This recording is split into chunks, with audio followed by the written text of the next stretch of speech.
Hi hello అందరికీ నమస్కారం అండి. Welcome to my channel Vishnu Soni. నేను మీ సోనియా. ఇదైతే నా ఈవినింగ్ వ్లాగ్ అండి. డైలీ నేనైతే ఈరోజు వంకాయ కర్రీ అయితే చేయబోతున్నానండి. వంకాయ కర్రీ ఇంకా చపాతి. ఇదిగోండి, ముందైతే స్టవ్ వెలిగించి ప్యాన్ పెట్టి ఆయిల్ వేడైన తర్వాత ఉల్లిపాయలు ఇంకా పచ్చిమిర్చి అయితే వేసి ఫ్రై చేయాలండి. అవైతే ఫ్రై అయ్యేలోపు నాకైతే పాలైన అతనైతే వచ్చాడండి. నేనైతే పాలైతే తీసుకున్నాను. పాలైతే మేమైతే గేదె పాలైతే యూజ్ చేస్తామండి. నేను కంపల్సరీ జాలి పెట్టిన తర్వాతనే పాలైతే పోస్తానండి. ఎందుకంటే ఏమైనా నలకలున్నా ఫస్టే ఆగిపోతాయి కదండి. తర్వాత మనం ఒకవేళ పిల్లలకి అలా డైరెక్ట్ ఇచ్చినా ఏం కాదు. ఒకవేళ మీకు యూస్ఫుల్ అనిపిస్తే కనుక ట్రై చేయండి. ఏమైనా నలతలు నాకైతే యూస్ఫుల్ అయిందండి. నేనైతే ఇప్పుడు ఇలాగే చేస్తాను. ఇదిగోండి, నా కర్రీ అయితే ఉల్లిపాయలు ఇంకా పచ్చిమిర్చి అయితే మగ్గిపోయినాయండి. మగ్గిపోయిన తర్వాత నేనైతే వంకాయలు కూడా అయితే యాడ్ చేసుకున్నాను. యాడ్ చేసుకొని అవి ఉడికే లోపు అయితే నేనైతే రైస్ అయితే కడుగు పెట్టుకుంటున్నానండి. మేము ఎట్లాగో నైట్ చపాతీ తింటాం కదండి, అందుకోసం అనేసి నేనైతే ఒకటే డబ్బా రైస్ అయితే పెడతానండి. రైస్ మనం ఎప్పుడు పెట్టినా కూడా పిరకడ బియ్యం అయితే తీసి మళ్ళీ వెనకైతే వేసుకోవాలంట అండి. నాకైతే ఆ టిప్ అయితే తెలిసిన నుంచి నేనైతే అలాగే చేస్తున్నాను. నేనైతే పిల్లల్ని తీసుకొచ్చే ముందు మార్కెట్కి అయితే వెళ్ళానండి. ఇంట్లో కూరగాయలు ఏమి లేకుండే, అందుకోసం అని చెప్పి క్యాబేజీ ఇంకా పచ్చిమిర్చి కొత్తిమీర టమాటో అయితే తీసుకొని వచ్చానండి. అవైతే ఇప్పుడు తొడిమలు అయితే తీయాలండి. తీసి ఫ్రిడ్జ్లో అయితే సర్దుకోవాలి. ఇదిగోండి, కర్రీ కూడా ఆల్మోస్ట్ దగ్గర పడేసిందండి.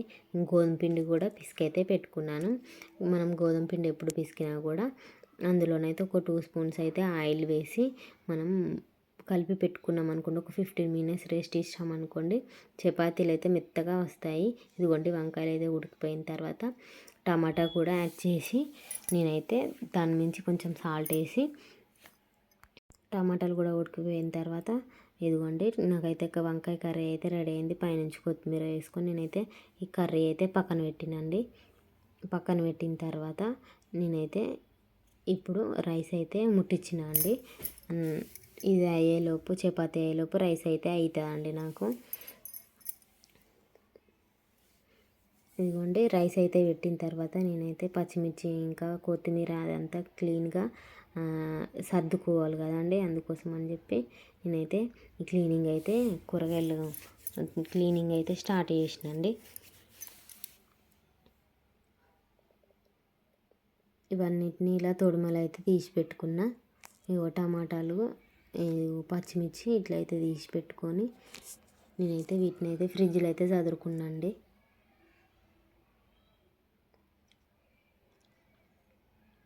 ఇవి చదురుకున్న తర్వాత